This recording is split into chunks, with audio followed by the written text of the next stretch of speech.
இந்த மாதம் வந்து யாராருக்கு என்ன சம்பளம் தெரியும். ஏன்னா ஓப்பன் தானே, ஒவ்வொரு மாதம் யாருமே நம்ம சம்பளம் பெண்டிங் வச்சு கிடையாது. 5 to 7 ரூபா நம்ம சம்பளம் போடும். 5 நோட் பண்ணிக்கோங்க. ஏன்னா நான் பேசுகிறது வந்து இதை வந்து எல்லாத்துக்குமே ஒரு ஷேர் கொடுத்துருக்கேன். நான் ஒவ்வொரு மாதமும் சம்பளம் போடுறத வந்து பண்ணிக்குவேன். அதாவது 9 to 5 பார்த்தா 5000 சம்பளம் போடுறேன். 9 to 6 பார்த்தா செலவு கொடுக்குறேன் 6000. 9 to 7 பார்த்தா 7000. இதுதான் சம்பளம். இது பேசிக் சம்பளம். இப்போ வெள்ளையம்மாள் வந்து 9 to 7 பார்க்குறாங்க. இன்னைக்கு அவங்களுக்கான சம்பளம் எவ்வளவு சொல்லுங்க மேடம்? எவ்வளவு? 21000 ரூபா கொடுக்குறேன். 21000 ஒரு எவ்வளோ? 932. அதான் 21000 ரூபா. இந்த மாதம் அவங்களுடைய சம்பளம் 21000 ரூபா. அவங்க வேலை பார்க்குறாங்க, நம்ம கொடுக்குறோம். அவங்க வேலைக்கு ஏற்ற மாதிரி இந்த 21000 ரூபா சம்பளம் மனசார நான் கொடுக்குறேன். இதே வேலையை ஏன் எல்லாரும் உங்களால் பார்க்க முடியல எனக்கு தெரியும். அதே மாதிரி நான் கொடுக்குற சம்பளம் கட்டுப்படி ஆகலை அப்படின்னா நீங்கள் தாராளமாக சொல்லிட்டு நின்றுக்கலாம். சொல்லாமன்னா நான் கிட்ட தான் செய்வேன்.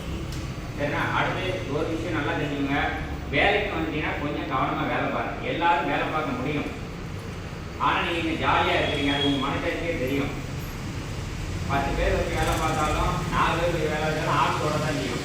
அதனால் தயவு செய்து கொஞ்சம் கவனமாக வேலை பாருங்கள்.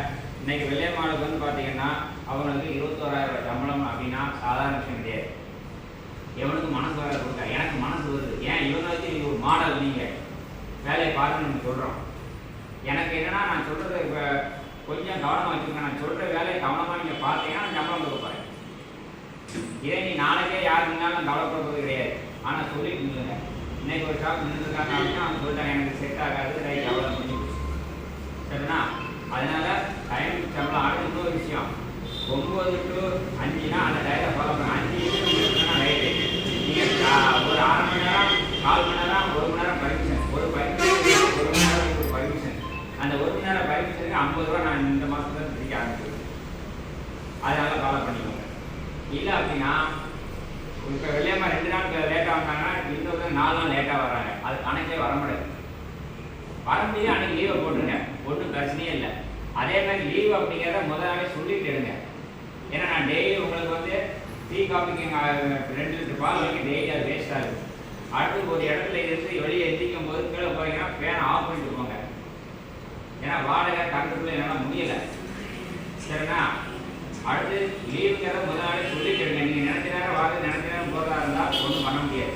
அப்புறம் நான் நினச்ச நேரம் சம்பளம் போடுவேன். நான் 2 மாதம் சம்பளத்தை சுற்றிட்டு என்ன பண்ணுவீங்க? இதெல்லாம் பார்த்துங்க. பார்த்துட்டு வேலையை பாருங்க. ஆரம்பிச்சுங்க. 25 பேர் வேலை எத்தனை பேர் இருக்கேன்னு பார்த்துக்கோங்க. ரைட். இது எல்லாத்தையும் இந்த இதை சம்பளத்தை எல்லாத்தையும் இங்கே சொல்லிட்டேன். இதை வந்து இந்த மாதம் அதிகமான சம்பளம் வெள்ளையம்மாளுக்கு நம்ம கொடுக்குறோம். அடுத்து உங்களுக்கு என்னென்ன வேலை பார்த்தீங்களோ அதுக்கு தகுந்த மாதிரி சம்பளம் வழங்க போகிறோம். அவ்வளோ. சரி, உடைய சம்பளத்தை வாங்கிடுவோங்க.